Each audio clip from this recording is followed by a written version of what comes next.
Hello, I have now returned to Mexico City after my 3 days of the Todos Santos or All Saints Festival in Veracruz.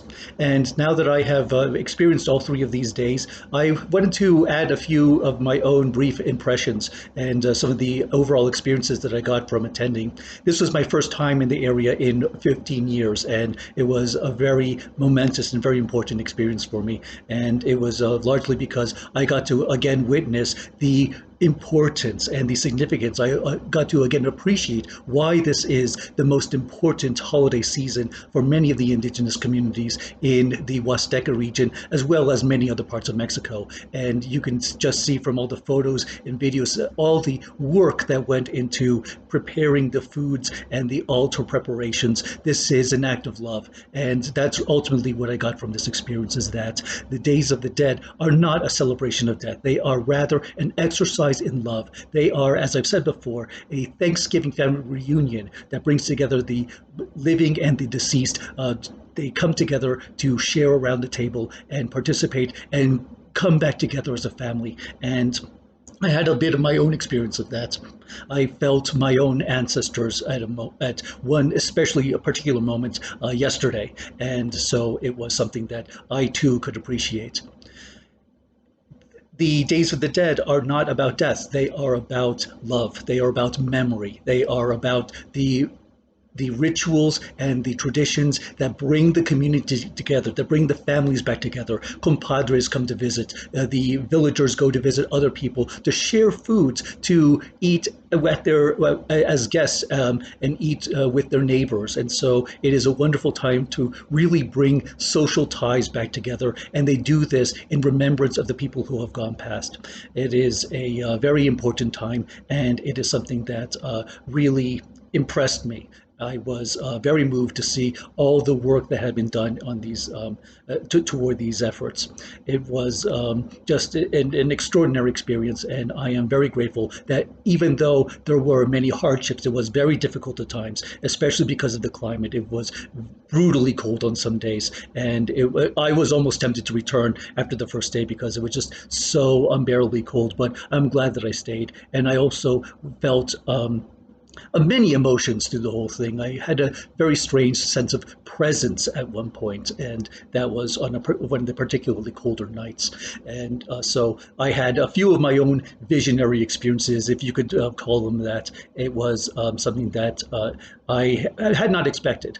And then again, I often do receive some sort of message during some point of the season. It's usually before or after the 3 day sequence, but it seems like the main messages came to me during the course of my time when I was in Cruz Blanca. I'm also very grateful to be able to reconnect with many of the villagers, many of whom I've known for almost 15 years, and especially to see the school teacher, Maestra Marisol, and the curandero who I've known for a long time there. And so I got to gain a few insights from those visits in particular. I'm just very grateful for the community of Cruz Blanca and the town of Isuatlan de Madero to welcome me. And they always ask me two questions that very recurrently. One is, how did you know about us? And so I had to explain the process, the fieldwork. I knew shamans in north of Veracruz that allowed me to start exploring the realm of Cruz Blanca. And the second question that they often ask is, when do you return? They want more documentation. They want that they keep inviting me to other pilgrimages. It seems like every time I go, there's something new to do, and so it's something that makes me think more about Cruz Blanca as a longitudinal study. As I have been going there for so many years, I have been able to see the community evolve, people growing old, people growing up, and so new generations coming in, new technologies coming in. And so every time I go, there's always some new innovation, some novelty that I hadn't seen before. There was Wi-Fi, at least this time. And so it seems that Cruz Blanca is itself in constant transformation, even though many aspects of its culture remain intact and with great robustness, such as the carnival season, which will be a subject for another video, and this Day of the Dead's ceremonial season. And so I just wanted to add a few of my own impressions from the extraordinary time that I had there. And I look forward to future visits to the area, because there is the Huasteca region and the state of Veracruz are some of my favorite places in Mexico, because there is just so much activity that has been relatively undocumented, and it should be out there. And I know many villagers who want me to share these things. And so this is my tribute. This is my way of showing my appreciation and and sharing their culture with the world. That is the ultimate purpose of the Eye of the Serpent, is to show the value of these indigenous cultures. And even though there is great diversity, you might be able to find some unifying themes across the many indigenous cultures from North to South America.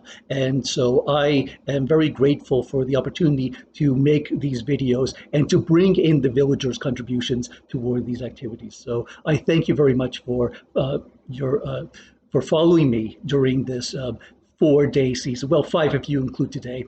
I could make the Day of the Dead observances in Mexico City another video in itself, because it was a lot of activity here today as the festivities are closing up here too. I want to thank you all for watching this and for following me on this travel. And remember to like, subscribe, and share to the Eye of the Serpent channel. And all that's left now is to lead to today's mask.